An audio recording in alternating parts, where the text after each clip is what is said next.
This is exercise 15, where we're looking at the histology of nerve tissue. With the nervous system, there are different types of cells. We have the neuron, but we also have supporting cells that are referred to as neuroglial or just glial cells. In the central nervous system, there are 4 different types of these neuroglial cells: the astrocytes, oligodendrocytes, microglial cells, and the epidermal cells. In the peripheral nervous system, which is everything outside of the brain and spinal cord, there are 2 types of neuroglial cells: the Schwann cells and the satellite cells. So this diagram here is showing just some pictures of what representations of what some of these cells would be looking like. And this is another chart depicting the various types of microglial cells separated by peripheral nervous system versus central nervous system. In terms of their function, you should be talking about those more in your lecture course. The neuron, which is the main functional unit, if you will, of the nervous system, is the cell that is capable of transmitting these electrical impulses.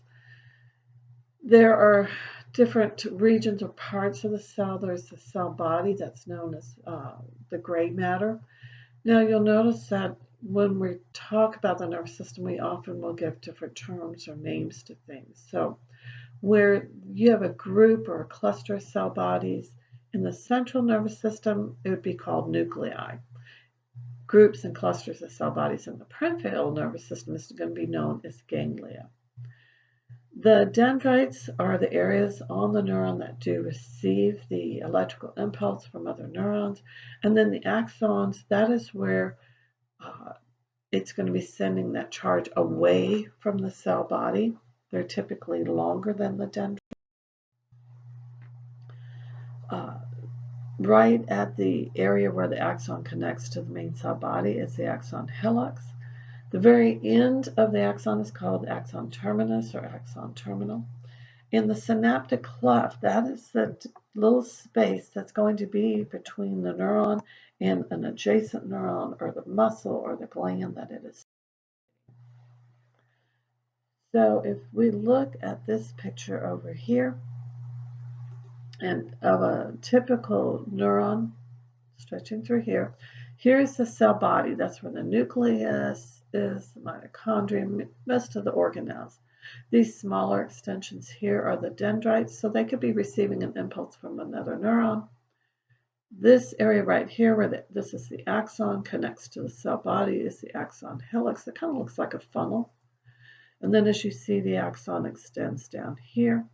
Now, oftentimes, but not always, the axon will have some of these glial cells that wrap around and help to support the axon. They're helping to insulate it as that electrical charge is moving down. This is the axon terminal area here, the very end of it. On the very end, we refer to as the terminus. And the synaptic cleft would be the distance between this axon terminus and whatever the adjacent cell is. So this little point here refers to right here. This is the axon terminus. This is the synaptic cleft, this space. So this would be the presynaptic cell. This is the postsynaptic cell.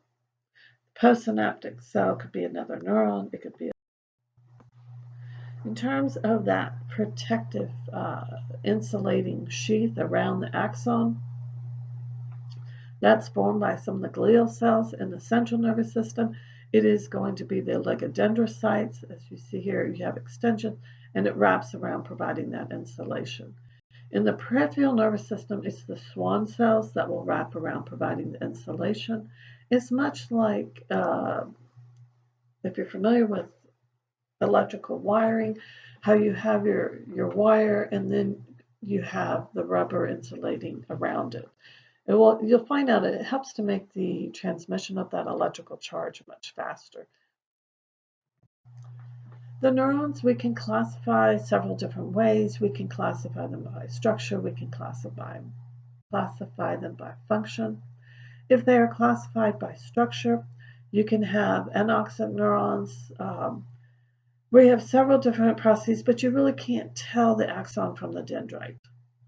A bipolar neuron, this is where you have the cell body, excuse me, and it is separating distinctly. You basically have one dendrite here and one axon here with the cell body in the middle.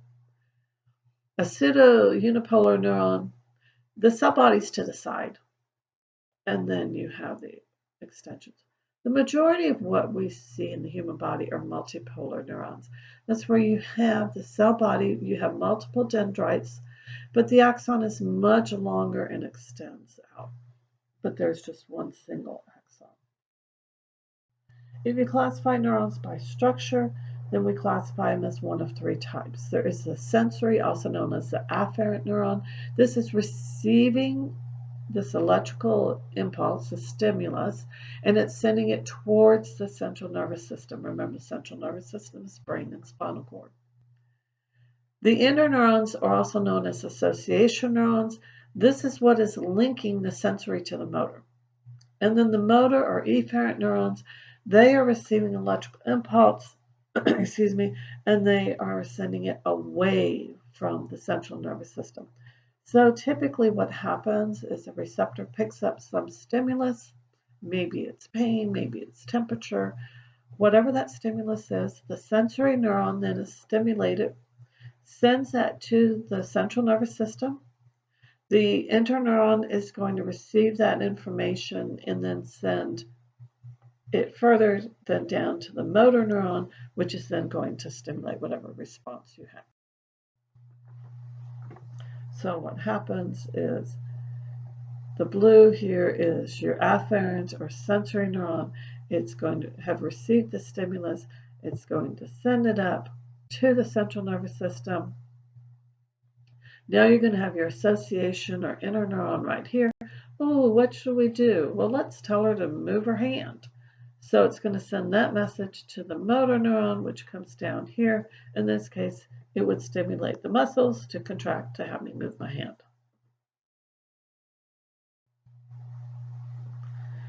So once again, the central nervous system, if you have bundles of axons, we're going to give it a different name. It's going to be referred to as a tract.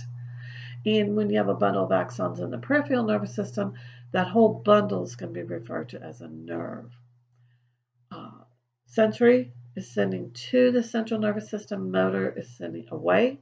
When we talk about having a mixed nerve, so a bundle of axons in the peripheral nervous system, that bundle would contain both sensory and motor fiber. When we look at the nerve itself, you're going to see different layers. The endoneurium, this is connective tissue that's surrounding each individual axon. The perineurium is going to be surrounding a group of axons, bundling them into fascicles. And then the epineurium is the connective tissue that surrounds a group of fascicles. So if you look at this picture here, over on the right-hand side, this small yellow tube, that is the nerve fiber itself. That would be like the axon. It will have around it, initially, the little tiny white areas are the myelin sheaths that are helping to insulate it. The light blue is the endoneurium. Endo is always going to be the innermost one, around the individual fiber. You group several of these fibers together, and they are going to be wrapped by the perineurium. This bundle that's wrapped by the perineurium is referred to as a fascicle. You put all of these fascicles together, and then that's going to be wrapped by this darker yellow color, which is the epineurium, the outermost. So endo's always innermost, peri's middle, and epi's going to be the outermost. This is very similar to what you saw with the muscles and the way the muscle fibers are wrapped as well.